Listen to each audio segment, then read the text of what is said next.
other. You do remember all the circumstance? Remember it, my lord. Sir, in my heart there was a king of fighting, a kind of fighting that would not let me sleep.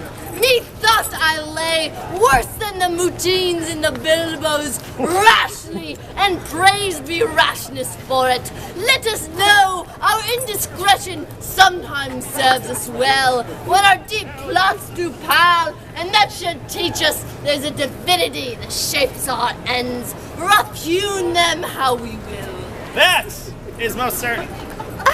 Up from my cabin, my sea gown scoffed about me in the dark. Groped I to find out them, had my desire, finger their packet, and in fine withdrew to mind their own room again, making so bold. Okay. No, not to say the grinding of the axe. My head should be struck off! You are broodier than usual, my lord. Right? It's possible! Here's the commission. Read it at most leisure. But wilt thou hear me? How do I proceed? I guess. Go for it. Okay. Being thus round with villainies, ere I could make a prologue to my brains, they had begun the play. I sat me down, devised a new commission, wrote it fair. I once did hold it as our status do. How do you forget that learning? But sir, now it did me yeoman service. Wilt thou know the effect of what I wrote? Aye, good, my lord. Super duper. Oh yeah.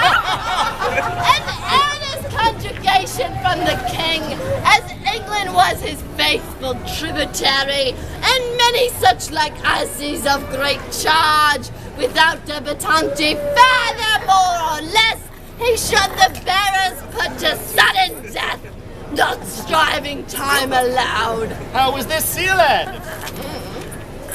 You tell him to asking you. Okay, gosh! Even in that heaven ordinate, I had my father's signet in my purse, which was the model of that Danish seal, folded the right up in form of the other, subscribed it, gave the impression, placed it safely.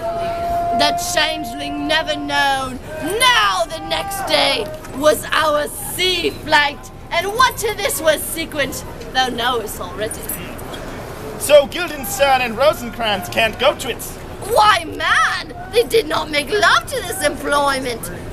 They did make love. Okay, they are not near my conscience. They did.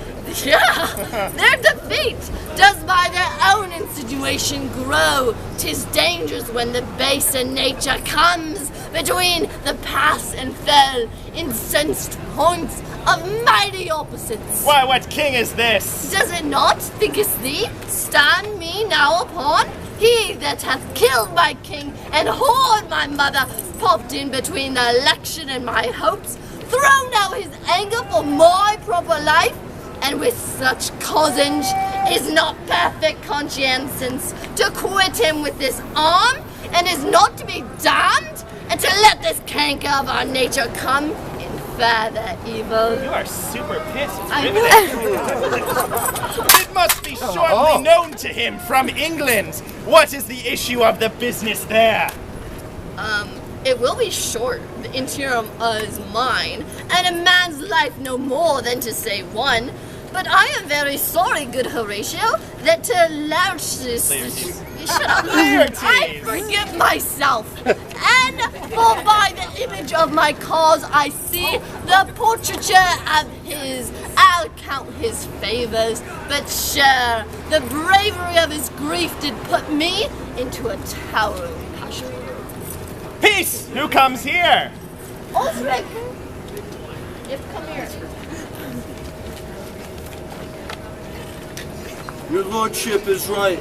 Welcome back to Denmark. I humbly thank you, sir. Dost thou know this waterfly? No, my good lord.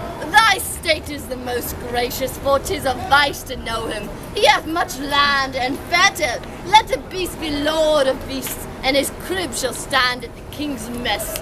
'Tis a trough, but as I say, spacious in the possession of debt. Oh, sweet lord! If your lordship were at leisure, I should impart a thing to you from his majesty. I will receive it, sir, with all diligence of spirit. Put your bonnet to his right use. 'Tis for the head. I thank you for your lordship. It is very hot. No, believe me, 'tis very cold. The wind is northerly. It is indifferent cold, my lord. That's right. Indeed. Oh, that's you. Okay. Well, you can say that now.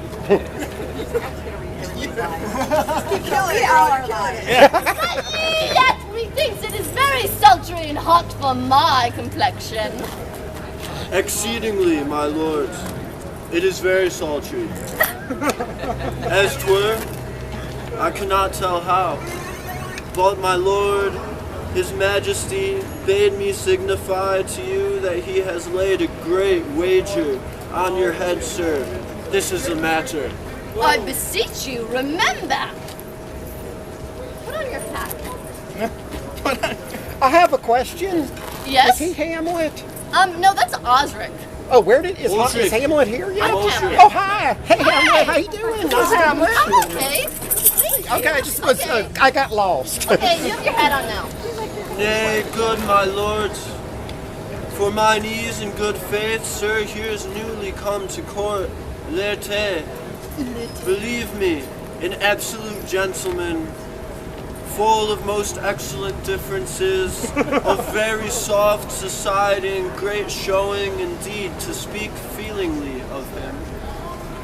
He is the card or calendar of gentry, for you shall find him, in him the continent of what part a gentleman shall see. Sir, his definement suffers no perdition in you, though I know to divide him inventorily would dizzy the arithmetic of memory, and yet but yaw neither in respect of his quick sale. But in the verity of extolment I take him to be a soul of great article, and to his infusion of such depth and rareness as to make true diction of him. His semblance is his mirror, and who else would trace him?